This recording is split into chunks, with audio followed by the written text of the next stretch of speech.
Bonsoir Bertrand Urban. Bonsoir. Alors, vous êtes, j'ai dit, rédacteur, fondateur pour 1089. Vous le prononcez 1089 ? Oui, on le prononce 1089, oui. J'ai eu un doute quand même. Je me suis dit, peut-être j'ai mis les pieds dans le plat, j'aurais peut-être pas dû. Et j'imagine qu'il y a plein de gens qui vous font la remarque en disant, mais 1089, ça veut dire quoi ? Eh ben non, en fait, il y a que Jeanne, mais Jeanne, c'est normal. Oui, moi je pose toujours les questions qui sont pas à leur place. Je suis là pour ça aussi en même temps. Alors, en fait, c'est vrai que quand on va sur votre site, on comprend mieux parce qu'il y a écrit Aubyonne en guise de signature. Donc là, on comprend bien.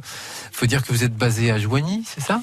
Alors en fait, le président de la société, c'est Quentin Leduc, que vous avez déjà reçu ici, et qui est un garçon de 22 ans avec 10 000 cordes à son arc. Et Quentin est basé à Joigny, et moi je suis à Bellechoum.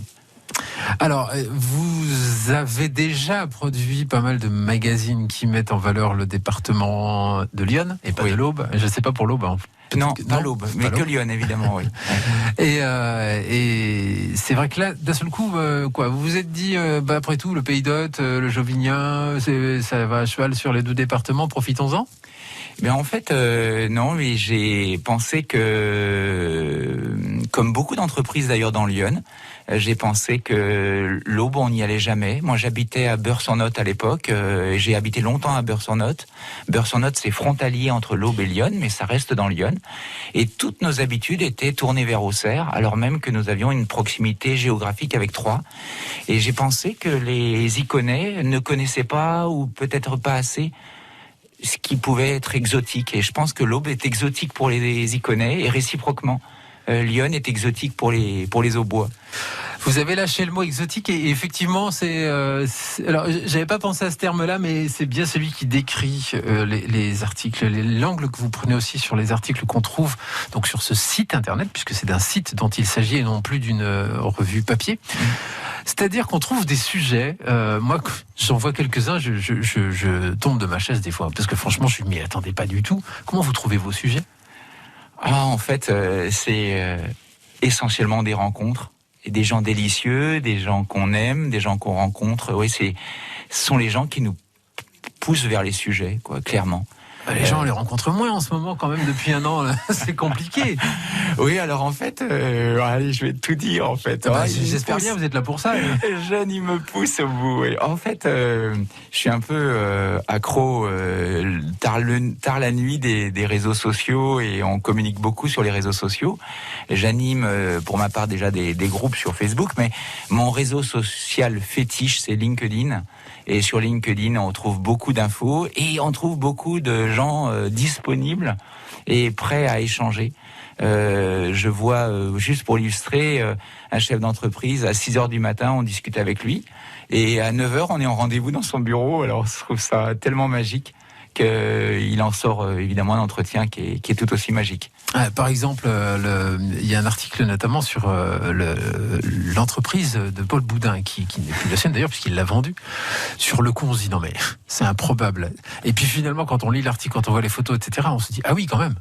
Oui, alors c'était justement à Dominique Vier dont je parlais. C'est une coïncidence. C'est drôle.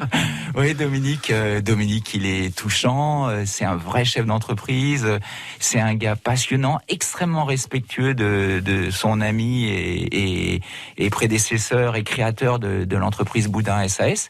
Et effectivement, Paul vient de fêter le 16 avril dernier ses 100 ans. Oui, d'ailleurs, il y avait un article sur... Il vole encore. Voilà, j'ai lu ça d'ailleurs dans vos chroniques en fait, effectivement. Et je me nourris de vos chroniques, mais je les copie pas, mais je m'en nourris parce qu'elles sont très inspirantes. Et en fait, Paul Boudin, l'année dernière, ça c'est en off, Dominique me disait, l'année dernière, pour les 99 ans de Paul, on lui a offert des poules. Et Paul était très ému d'avoir ces petites poules. Il y a toujours un lien très étroit entre Paul et Dominique Vier, le repreneur depuis déjà quelques années.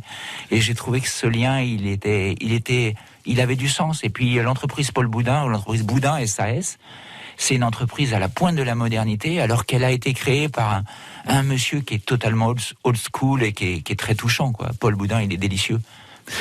Alors des sujets, il y en a plein les angles de ces sujets sont vraiment très très très divers, très variés. Tout ce qui regroupe, en fait, tout ce qui fait que c'est dans 1089, c'est que ça vient de chez nous. C'est ça. Oui, ça vient de chez nous. Et puis, je trouve que c'est important de parler des gens de chez nous. C'est important de parler des gens qui aiment les autres gens. C'est important de parler avec un autre angle des métiers d'ici. Quand je vois, là, je rencontre un garçon remarquable comme Arnaud Slézac là, de Michel SAS. Moi, je croyais que je connaissais l'entreprise Michel SAS. Je croyais que je la connaissais bien. Parce que tout le monde connaît cette entreprise qui est la 3e de Lyon. Et en fait, quand on rencontre ce monsieur et qu'on prend du temps avec lui, on découvre que l'entreprise, elle a énormément évolué. Et que nous, on est resté sur un regard ancien. Et donc, c'est ça que je veux apporter dans les colonnes de 1089. C'est que les gens oublient leurs préjugés et s'intéressent à nos entrepreneurs ou à nos artistes, nos artisans, pour les bonnes raisons, en fait. C'est ça qui me passionne. Et pour les bonnes photos aussi, mais ça on va avoir l'occasion d'en parler tout à l'heure parce que manifestement la photographie c'est quelque chose quand même qui vous tient à cœur et on le comprend. Alors pour ce qui est de la musique sur France Bleu, on va y revenir. Voici Julien Doré et on se retrouve juste après pour continuer à évoquer le département de Lyon, malheureusement pour nos voisins au bois parce que là le TI-Connessis ça ne concerne que Lyon. Il n'y a pas de doute et c'est le nombril, c'est le centre du monde, je veux dire. Enfin il y a un truc c'est obligé. C'est vrai. France Bleu Auxerre.